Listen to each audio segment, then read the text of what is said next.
Itangazo ry'uyu munsi ndetse n'ibyemezo by'inama y'abayobozi b'uyu munsi ndaza guhera ku byatangajwe na Minisitiri.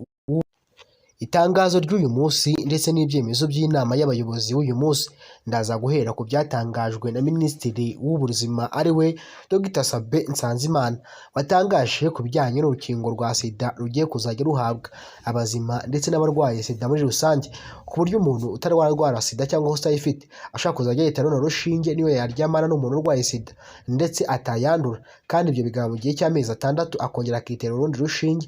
Bivuze ngo witera inshinge 2 mu mwaka, iyo maze kwitera inshinge 2 mu mwaka mwe wakwandura SIDA niba warashakanye n'urwaye SIDA cyangwa se mwarakoze imibonano mpuzabitsina n'urwaye SIDA ukaba utayandura.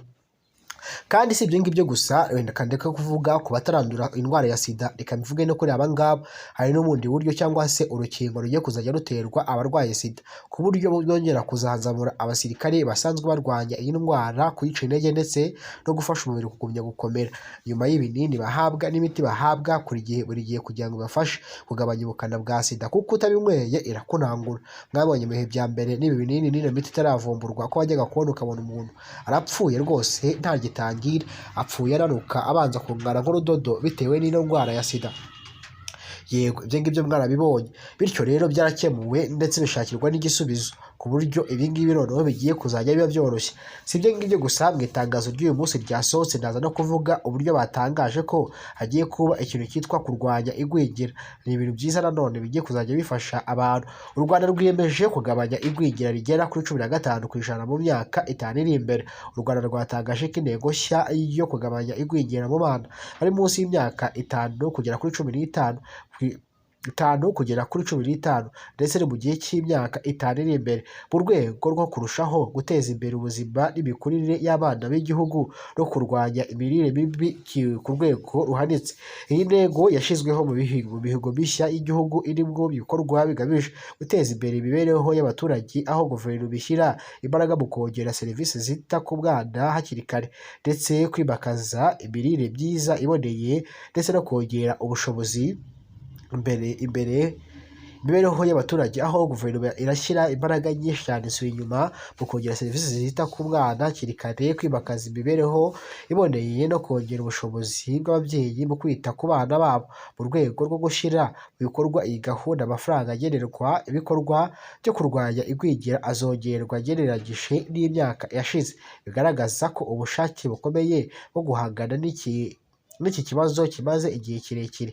Imibare iheruka gushyirwa ahagaragara n'inzego z'ubushakashatsi mu Rwanda igaragaza ko igwingira ry'abana 33% rivuye kuri 38% mu mwaka wa 2015. Gusa leta ivuga ko hakiri icyizere gikomeye bitewe n'ibigega byiyongereye muri gahunda ndetse bimuha ingufu ingo mbonezamikurire, ibikorwa byo kongera umusaruro w'ibiribwa ndetse no kwigisha imiryango uburyo bwo gutegura indyo yuzuye ihabwa mwana. Ndetse abahanga mu mibereho myiza n'ubuzima bw'abana bahamya ko igwingira rituma umwana atabasha gukura neza, haba mu mitekerereze no mu miterere y'umubiri, bikaba byanagira ingaruka ku bushobozi bwe mu myigire no mu buzima bwe bw'ejo hazaza. Niyo mpamvu u Rwanda rushyira imbere ubufatanye hagati n'inzego z'ubuzima, uburezi, ubuhinzi n'imiryango yita ku bikorwa by'iterambere kugira ngo uko gufasha abana ibikorwa mu buryo buhamye kandi burambye.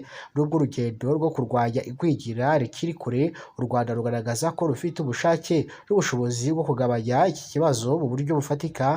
Hakenewe kandi ubufatanye bw'ababyeyi, inzego z'ibanze n'abafatanyabikorwa batandukanye kugira ngo intego yo kumanura igwingira kuri 15% mu myaka 5 itazaba inkuru gusa, ahubwo ibe impinduka igaragaza mu buzima bw'Abanyarwanda.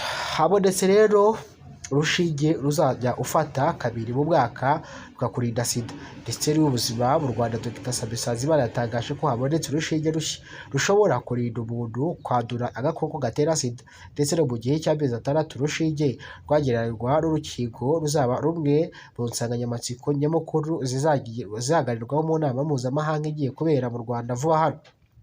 Iyi minisiteri yabitangaje ku cyumweru ndetse ubwo yaganiraga n'abahuzabikorwa ndetse ngarukakwezi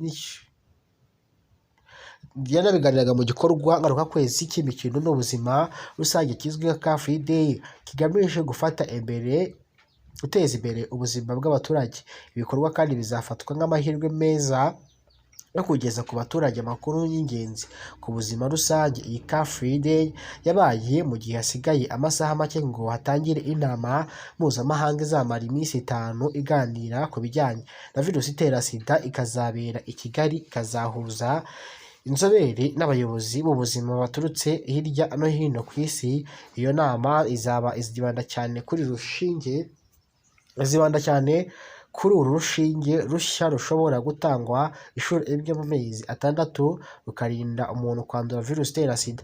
Dr Sabin yavuze ko kandi hakiri ikintu gishya kiri kuganirwaho ku bijyanye na sida. Urushinge ruto ruzajya rutangwa rimwe mu mezi 6 rukarinda abantu kwandura virusi itera sida, ndetse abitabiriye iki gikorwa bagaragaje ibyishimo byinshi, maze minisiteri yongera iti ndabona abagabo bishimye cyane, ruraje vuba kandi ruzaba rumwe mu bitazaganiraho n'inzobere zitandukanye ziba zaje i Kigali zivuye mu mpande zose z'isi kugira ngo ibi tubinoze tubishyire ku murongo. Urushinge rwiswe Yes2Go rwemejwe n'ikigo cy'Abanyamerika gishinzwe kugenzura ibiribwa n'imiti FDA mu kwezi gushize.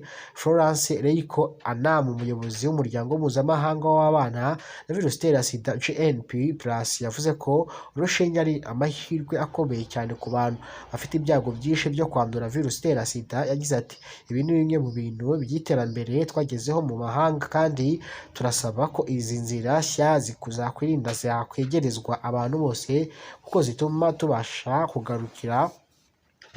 kugaruka bwiyongere bushya.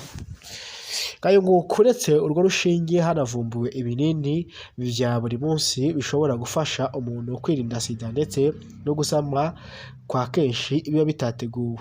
France yakomeje ibi binini ati byihariye ni ibinini bizajya bifasha abagore ndetse n'abandi bakobwa bakiri bato ku buryo batatwara inda zitateguwe.